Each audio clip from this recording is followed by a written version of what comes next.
dos grandes misterios dominan nuestras vidas: el dinero y el amor. ¿Qué es el amor? Es una cuestión que ha sido largamente explorada en libros, en canciones, en películas y en televisión. Pero no se puede decir lo mismo sobre la cuestión de qué es el dinero. No es de extrañar que las teorías monetarias no hayan generado ninguna película taquillera, pero que ni siquiera se haya mencionado en las escuelas es algo que debe ser analizado con detenimiento. Para muchos de nosotros, saber de dónde procede el dinero puede ayudar a afrontar el mito de la creación del dinero y la emisión del papel moneda. Lo que mucha gente cree es que el dinero lo crea el gobierno. Es cierto, pero solo hasta cierto punto. Estos metales y papeles que generalmente asociamos al dinero son, en realidad, creados por una agencia ligada al gobierno federal, llamada la Casa de la Moneda. Pero la mayor parte del dinero no es creado por ella, sino que lo crean en grandes cantidades cada día corporaciones privadas conocidas como bancos.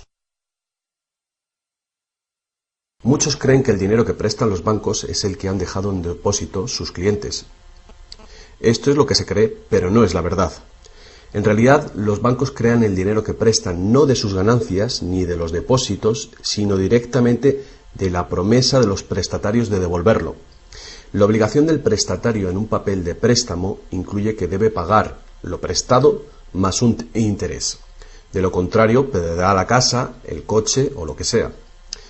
Es un gran compromiso por parte del prestatario.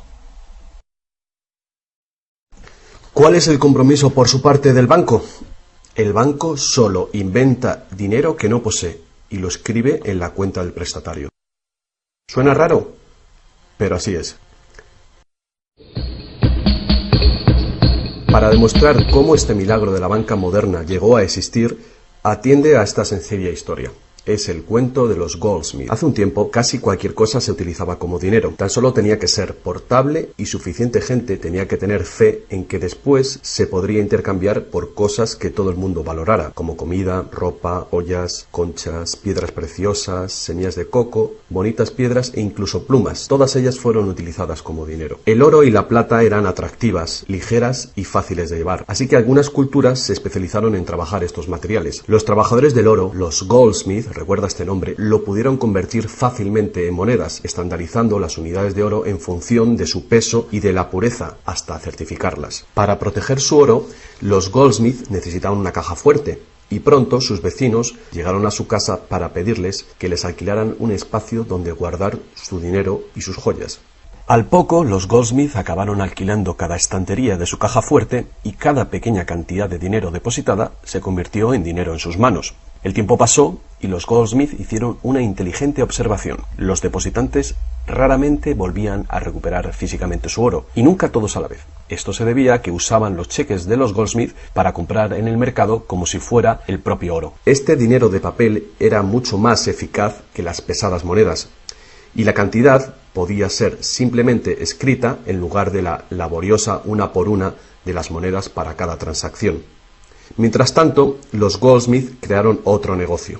Prestaban su oro introduciendo un interés. Al tiempo que su papel moneda empezaba a ser aceptado, los prestatarios comenzaron a pedir sus préstamos en forma de estos cheques en lugar del metal. Su industria se expandió mientras más y más gente les pedía guardar su oro, lo que dio a los Goldsmith una idea todavía mejor. Sabía que muy pocos de sus depositantes sacaban su oro alguna vez, así que los Goldsmith pensaron que también podrían escribir más cheques ahora en función de los cheques del oro que habían dejado los depositantes en su cámara, además del oro de los depositantes que guardaban propiamente. Así, con tal de que devolviese el oro a los depositantes que lo desearan recuperar, nadie se daría cuenta del truco. Lo que no se sabe, no se siente. Y los Goldsmith, ahora más banqueros que artesanos, hicieron un mayor negocio del que podrían haber hecho prestando únicamente su propio dinero.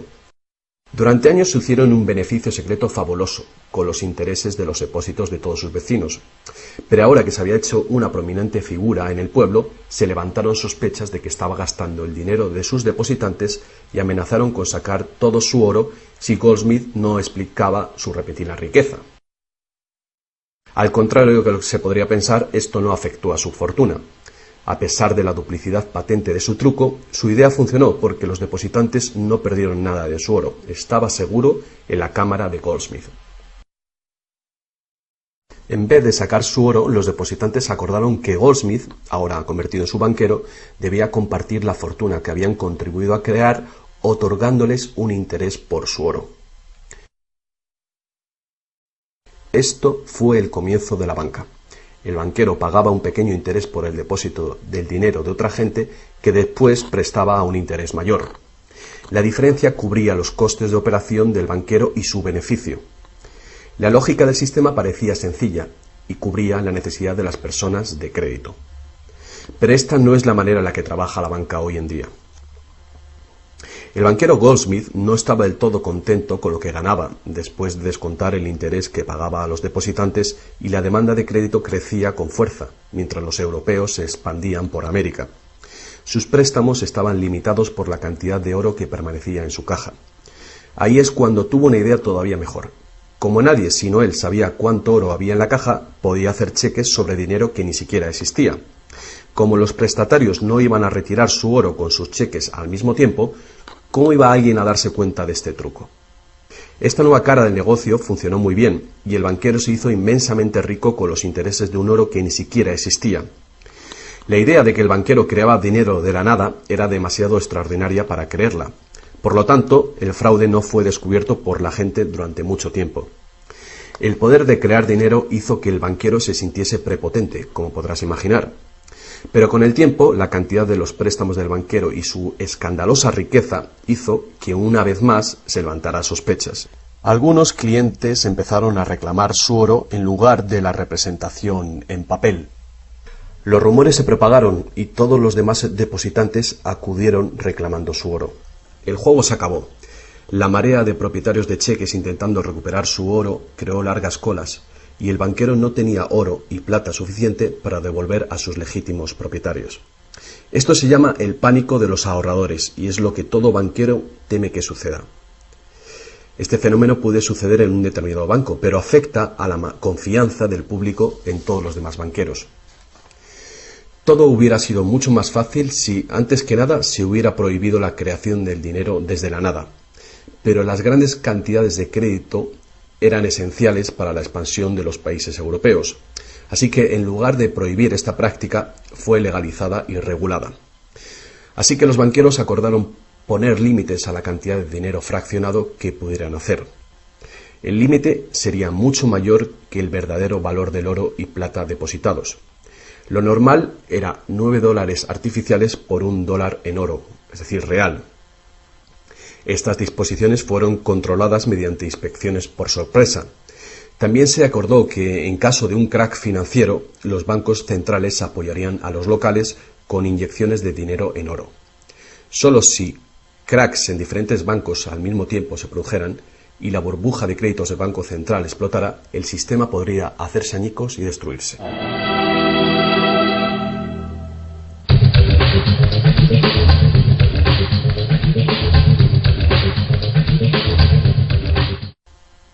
A lo largo de los años, el dinero fraccionado y su sistema integrado por un banco central regulador se ha convertido en el sistema bancario dirigente del mundo. Al mismo tiempo, el sistema fraccional del oro apoyando al dinero como deuda ha desaparecido. La naturaleza básica del dinero ha cambiado. En el pasado, el billete de dólar era un recibo que te permitía cambiarlo por una cantidad de oro o plata determinadas. Ahora, un billete o dólar digital solo puede ser cambiado por otro billete o dólar digital. En el pasado, el crédito creado por los bancos privados solo existía en la forma de billetes de banco que la gente podía rehusar, como ahora se pueden rehusar otros cheques privados. En el presente, el crédito creado por bancos privados está legalmente aprobado que se convierta por dinero de flujo legal, es decir, los dólares, euros o libras que usualmente creemos que es dinero. El dinero de confianza, es decir, el fiat money, es dinero creado por decreto del gobierno, y la ley afirma que el público debe aceptar este dinero para todo tipo de deudas, o si no, los tribunales no considerarán la obligación de pagar esa deuda. Así que ahora la cuestión es, si tanto los bancos como los gobiernos pueden crear dinero, entonces, ¿cuánto dinero existe?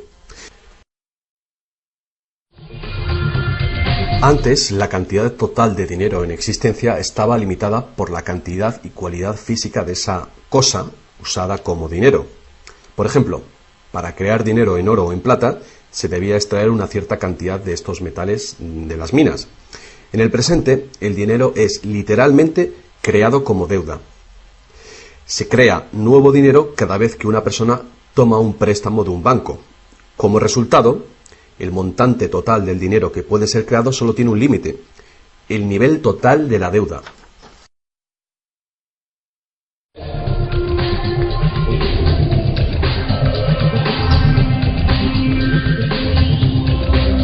Los gobiernos ponen una disposición adicional para limitar la creación de dinero, imponiendo reglas conocidas como requerimientos fraccionales de la reserva.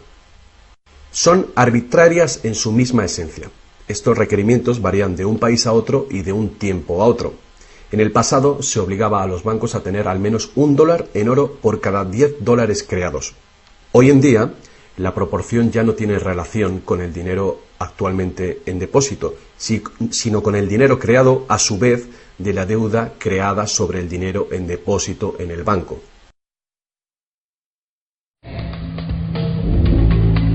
Actualmente, las reservas de un banco consisten de dos cosas: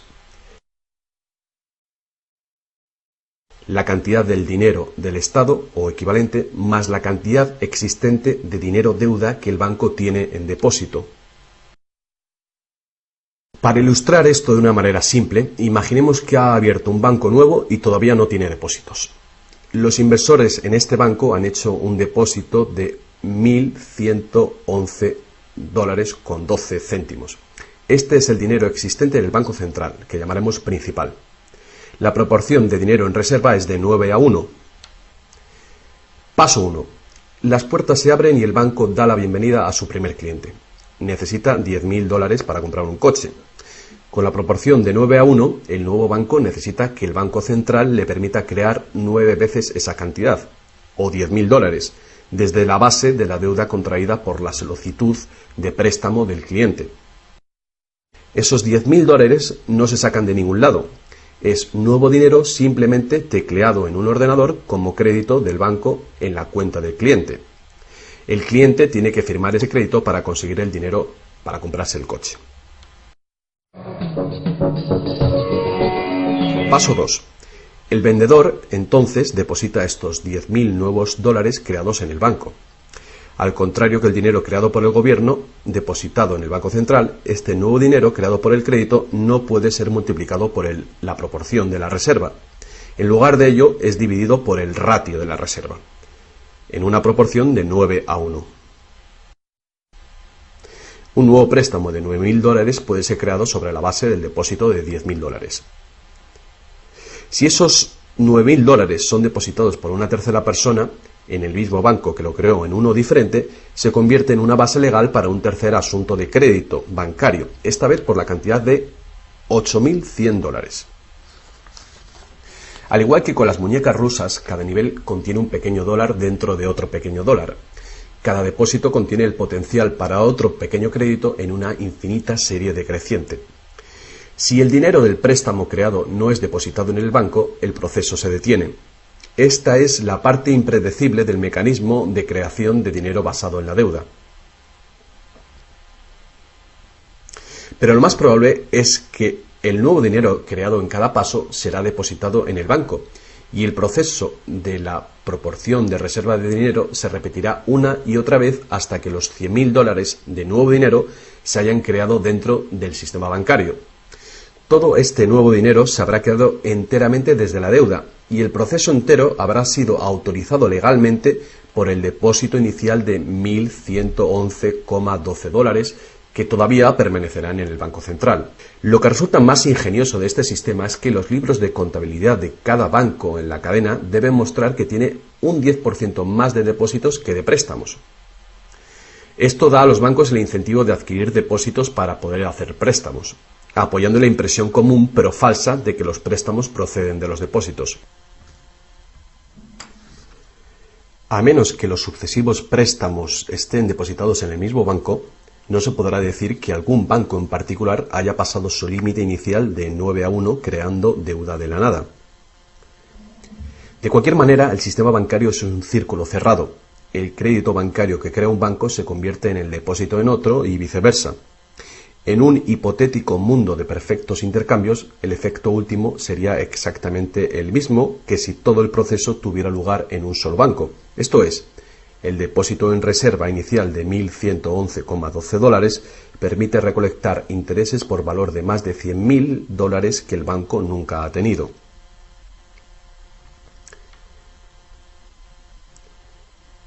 Si esto te resulta extraño, atiende esto. En tiempos recientes, como resultado de la presión de los lobbies bancarios, los requerimientos para hacer un depósito de reserva en el Banco Central prácticamente han desaparecido en la mayoría de los países. Y las proporciones de reserva pueden ser más altas que 9-1. Para algunas cuentas, 20-1 y para otras 30-1 son comunes. E incluso más recientemente, usando tarifas para los préstamos y así aumentar los ratios de requerimientos de reservas de los clientes, los bancos ahora han encontrado una manera de eludir las limitaciones de los requerimientos de la reserva fraccionaria por completo. Así que cuando las reglas son complejas, el sentido común real es bastante simple. Los bancos pueden crear tanto dinero como nosotros podemos pedir prestado.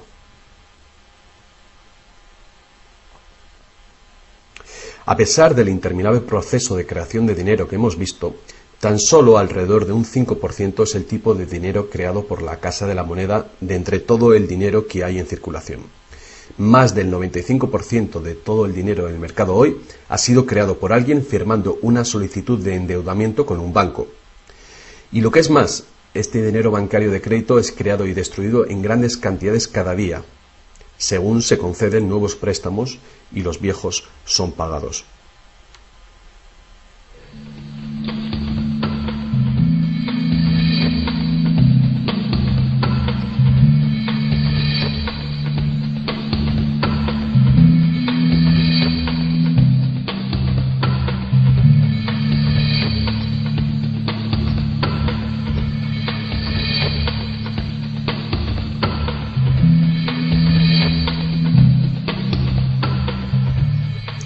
Los bancos solo pueden ejecutar este sistema del dinero con la participación activa del gobierno. Primero, porque los gobiernos emiten leyes de divisas para hacer legal la moneda de confianza nacional, el fiat money. Segundo, porque los gobiernos permiten créditos privados para que sean pagados en esta moneda de curso legal. Y tercero, porque los tribunales estatales dan vigor a las deudas.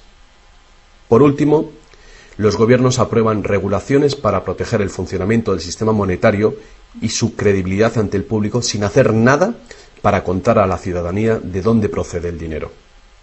La verdad desnuda es que cuando firmamos la solicitud de una hipoteca o de un préstamo, nuestra firma promete un pago avalado por los bienes que daremos si no conseguimos pagarlo. Y estas son las únicas cosas de verdadero valor envueltas en la transacción. Cualquiera que crea que cumpliremos con la obligación la puede considerar como un bien o valor intercambiable o vendible. Es una deuda y por lo tanto una forma de dinero.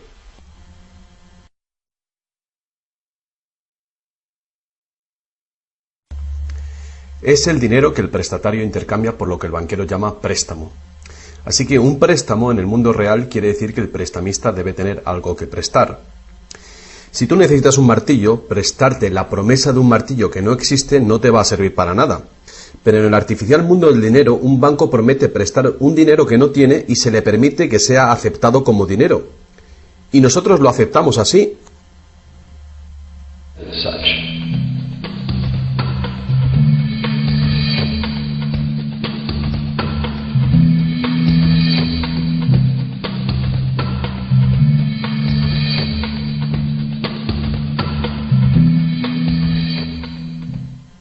Una vez que el prestatario firma la solicitud de préstamo, el banco lo consigna como una transacción en su ordenador, con unas cuantas claves, escribiendo una deuda del prestatario con el banco. Desde el punto de vista del cliente, se convierte en un préstamo de dinero en su cuenta, porque el gobierno permite que esta deuda del banco con el cliente se convierta en dinero gubernamental de confianza, el fiat money, que todo el mundo tiene que aceptar como dinero. Otra vez, la verdad básica es muy sencilla. Sin el documento que el prestatario firma, el banquero no tendría nada que prestar. ¿Alguna vez te has preguntado cómo todas las instituciones, el gobierno, las corporaciones, los pequeños negocios, las familias, pueden estar todos en deuda al mismo tiempo y por esas cantidades tan astronómicas? ¿Alguna vez te has preguntado cómo puede haber tanto dinero al mismo tiempo para prestar? Bien, ahora ya lo sabes. No lo hay. Los bancos no prestan dinero, simplemente lo crean de las deudas, y esa deuda es potencialmente ilimitada, tanto como la emisión de moneda. Y la situación opuesta también es verdadera. ¿No es asombroso que a pesar de la increíble riqueza de recursos, de innovaciones y productividad que nos rodean, casi todos, desde los gobiernos hasta las compañías y los individuos, estén en graves deudas con los banqueros? Si la gente se parara a pensar cómo esto puede suceder, ¿cómo puede ser que la gente que produce la verdadera riqueza en el mundo estén en deuda con aquellos que únicamente prestan el dinero que representa la riqueza? Todavía más alucinante es que una vez que te das cuenta de que el dinero en realidad es deuda, nos damos cuenta de que si no hubiera deuda, no habría dinero.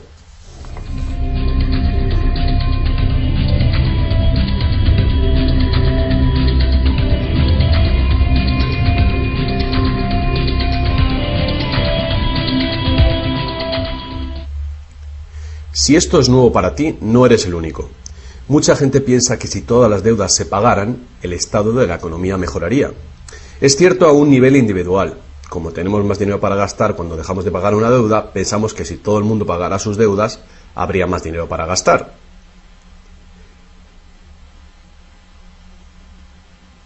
Pero la verdad es justamente la contraria. No habría dinero de ningún tipo.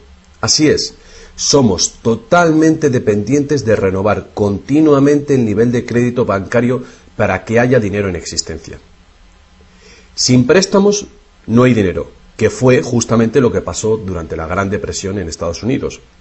El suministro de dinero se cortó drásticamente, al tiempo que los suministros de préstamos se cortaban.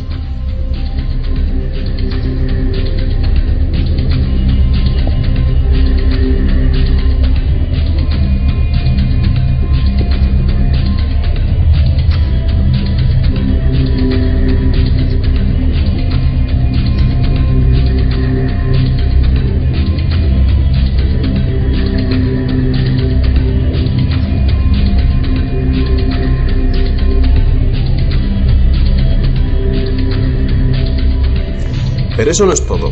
Los bancos solo crean la cantidad del dinero principal. No crean el dinero con el que pagar los intereses. ¿De dónde se supone que viene todo este dinero? El único lugar del cual los prestatarios pueden obtener el dinero para pagar los intereses es del total del dinero que hay en circulación. Pero resulta que casi todo ese dinero general ha sido creado de la misma manera. Es decir, como crédito bancario que tiene que ser pagado con más dinero de aquel con el que fue creado. Así que por todas partes hay prestatarios en la misma situación, intentando obtener el dinero para pagar tanto el dinero principal como el interés. Desde un fondo original, la piscina, que solo tiene dinero principal, es claramente imposible para cada uno pagar el dinero principal más los intereses, porque el dinero del interés no existe. Esto se puede expresar con una simple ecuación matemática. El gran problema aquí es que en caso de préstamos de largo plazo como hipotecas y deuda pública, el interés total excede mucho al dinero principal. Así que, a menos que un montón de nuevo dinero sea creado para pagar los intereses, es decir, un gran número de nuevas hipotecas, no podrá funcionar la economía. Para mantener una sociedad que funcione, la proporción de cancelaciones de deudas tiene que ser baja. Así que para conseguir esto, más y más dinero deuda tiene que ser creado para satisfacer la demanda de dinero con el fin de servir el interés de la deuda previa. Pero por supuesto, esto hace que el nivel de la deuda sea todavía mayor y que más intereses tengan que ser pagados, resultando en una escalable e imparable espiral de endeudamiento.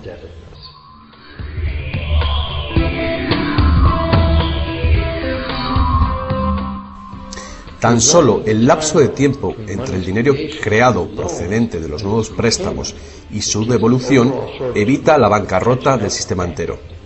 De cualquier manera, el increíble monstruo del crédito que se hace más y más grande necesita que se cree más y más dinero de deuda para alimentar el sistema y cada vez se hace más urgente. ¿Por qué los intereses son tan bajos? ¿Pueden los intereses bajar más? ¿Por qué nos ofrecen insistentemente tarjetas de crédito en el correo? ¿Por qué el gobierno americano gasta más rápido que nunca? ¿Es posible que el sistema colapse por completo y con él el sistema monetario? Las personas racionales deben preguntarse, ¿se puede sostener esto indefinidamente? ¿No es inevitable el colapso?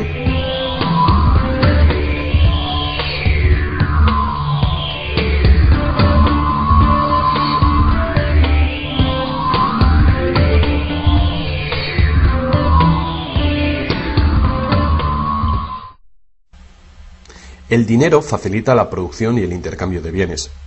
Cuando el suministro de dinero se incrementa, el dinero se convierte progresivamente en menos valioso, a menos que el volumen de intercambios y de suministro de dinero crezcan en la misma proporción. Hasta que nos damos cuenta de esto, cuando escuchamos que la economía crece a un 3% por año, creemos que lo hace en una constante regular, pero no es así.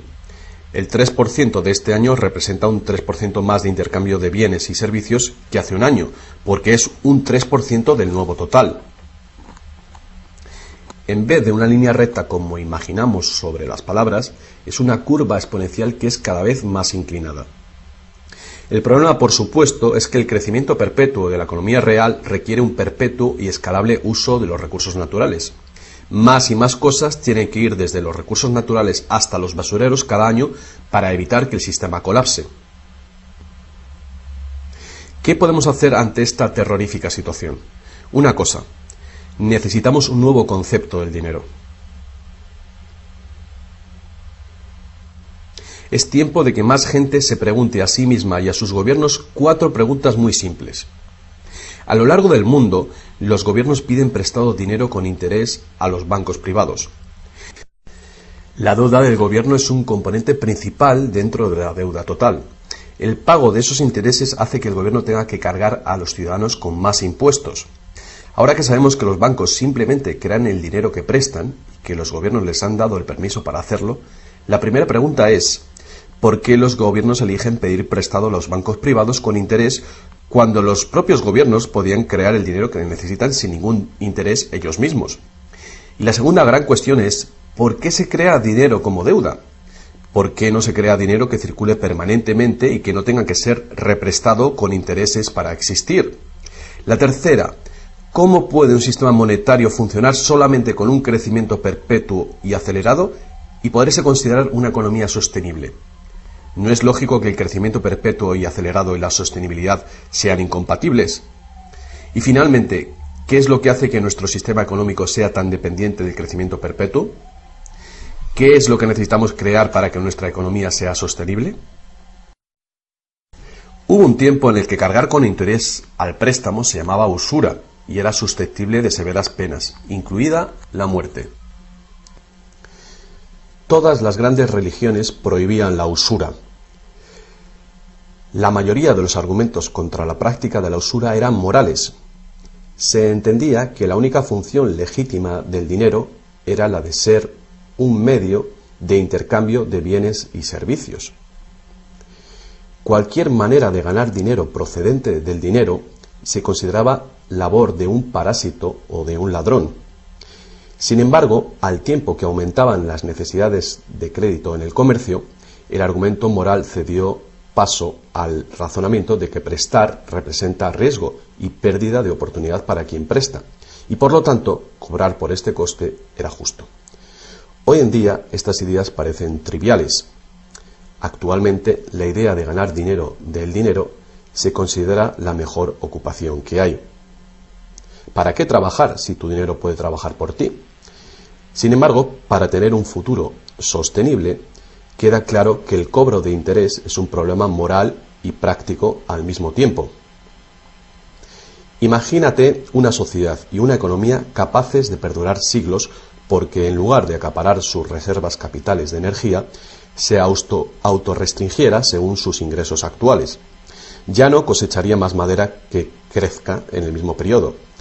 Toda la energía sería renovable, solar, eólica, gravitatoria, magnética, y las demás que se descubran. La sociedad se sostendría dentro de los límites de sus recursos, ya que reutilizaría o reciclaría todo y la población se mantendría. Tal sociedad no podría existir si estuviera dependiente de un sistema monetario que a su vez depende del crecimiento acelerado perpetuo. Tal economía sostenible necesitaría un sistema monetario también capaz de sostenerse sin crecimiento. Digamos que todo el dinero en circulación se representa por este círculo. Además, imaginemos que los prestadores de dinero también tienen dinero verdadero para prestar. Pero si algunas personas dentro del sistema empiezan a prestar dinero cobrando interés por ello, entonces su parte del suministro total del dinero aumentaría. Y si siguen prestando todo el dinero que se devuelva, cobrando siempre interés por ello, ¿cuál sería el inevitable resultado? Ya sea oro, dinero, confianza o de deuda, no importa, los prestadores de dinero acabarían con todo el dinero. Y después todos pasaríamos a estar en quiebra y ellos acabarían con toda la propiedad real. Solo si los beneficios de prestar dinero con interés fueran equitativamente distribuidos entre la población, se podría resolver este problema. Fuertes impuestos sobre los beneficios de los bancos podrían posibilitar este equilibrio, pero entonces no habría incentivo para los bancos. Si fuéramos capaces de liberarnos de la situación actual, podríamos imaginar la banca como un servicio social sin ánimo de lucro, diseminando sus beneficios a la sociedad como un dividendo universal de los ciudadanos, prestando sin cobrar interés alguno.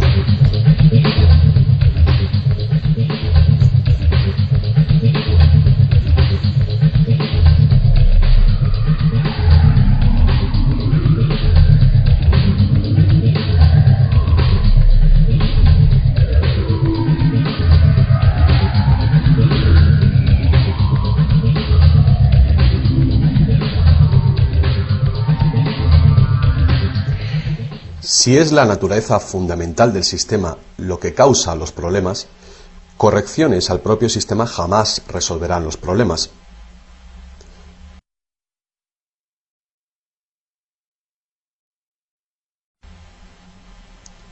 El sistema en sí debe ser reemplazado. Muchos críticos del sistema monetario hacen llamamientos a la vuelta al estándar del oro, insistiendo que el oro tiene una larga historia de confianza.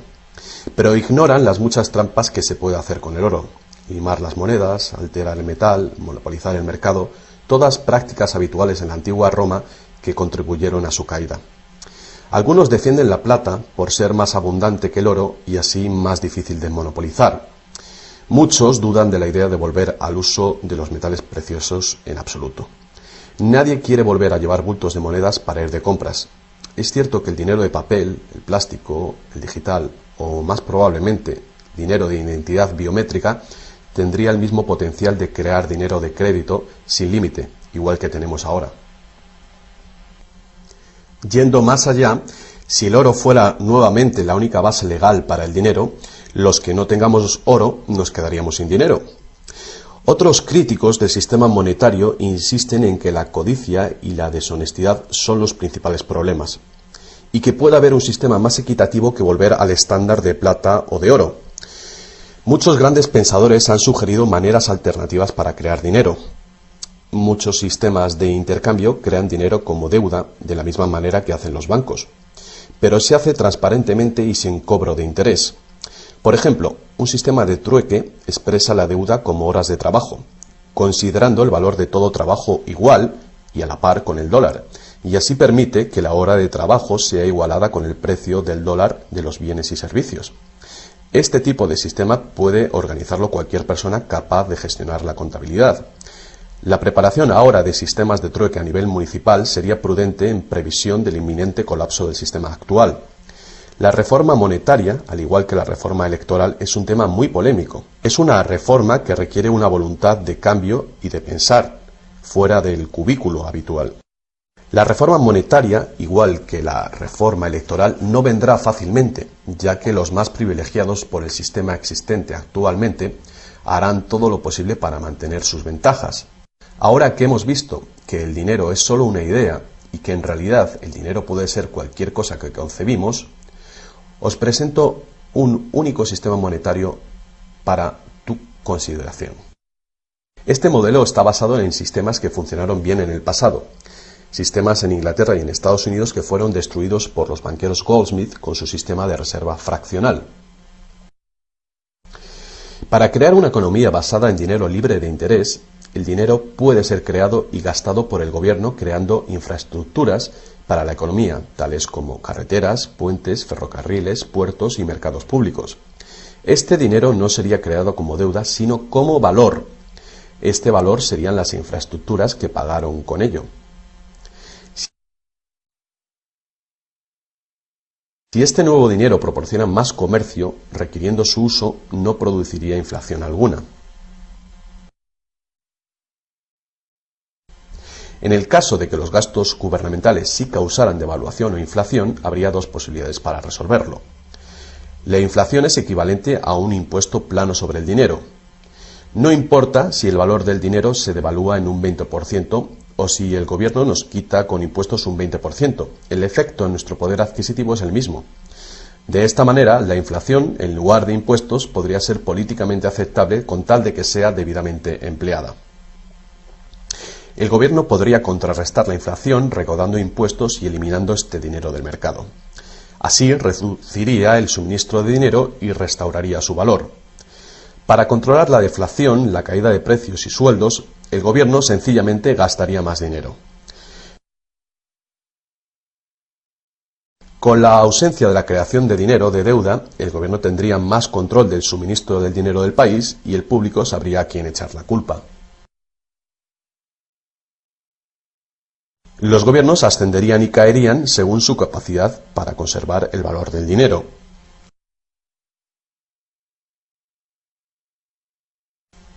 El gobierno dependería de los impuestos como ahora, pero los impuestos llegarían mucho más lejos, ya que ninguna parte de ellos se gastaría en pagar intereses a los banqueros.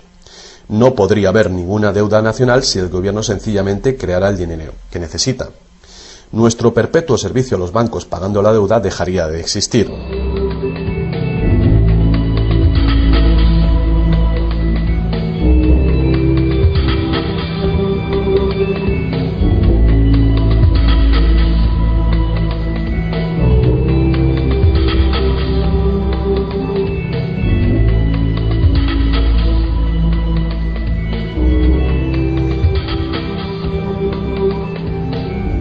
Lo que no nos han enseñado es que democracia y libertad son, de hecho, una forma ingeniosa de dictadura económica.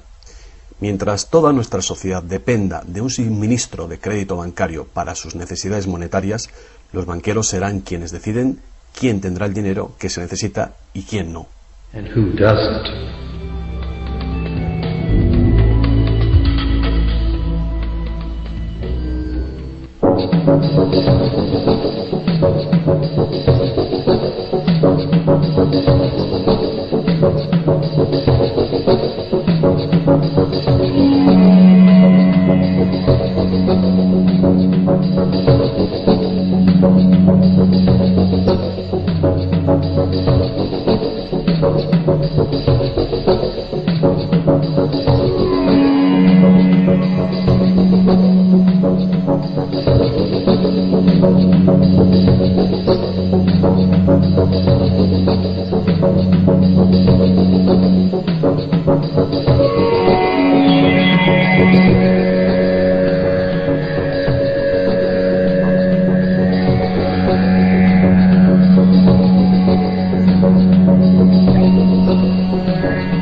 Poca gente hoy en día sabe que la historia de los Estados Unidos ha sido en su mayor parte la lucha por liberarse de los bancos europeos. Esta lucha llegó a su fin en el año 1913, cuando el presidente Wilson ratificó el Acta de la Reserva Federal, permitiendo así al cártel de banqueros internacionales controlar el dinero de Estados Unidos.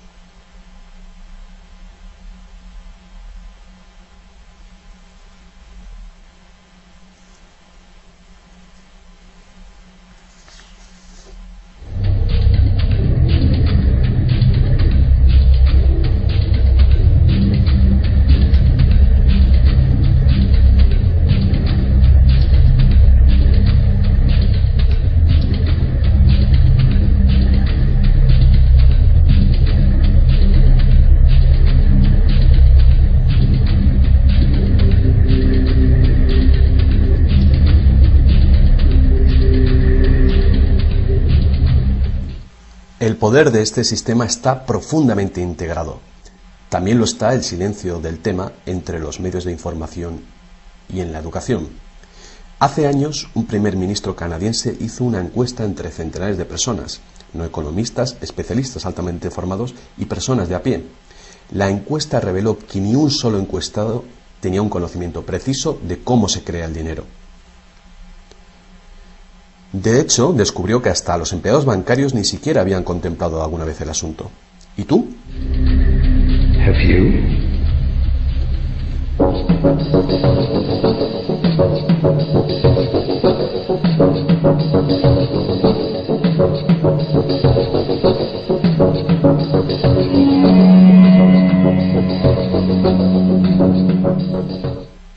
El sistema moderno de dinero como deuda nació hace más de 300 años, cuando un decreto real otorgó al primer Banco de Inglaterra el poder de emitir recibos de oro fraccionales con un modesto porcentaje de 2:1. Este porcentaje fue solo el principio, el primer paso. El sistema ahora es global, crea cantidades de dinero sin límites desde la nada y tiene a casi todos los seres humanos del planeta encadenados a una cadena de deuda que nunca puede ser pagada.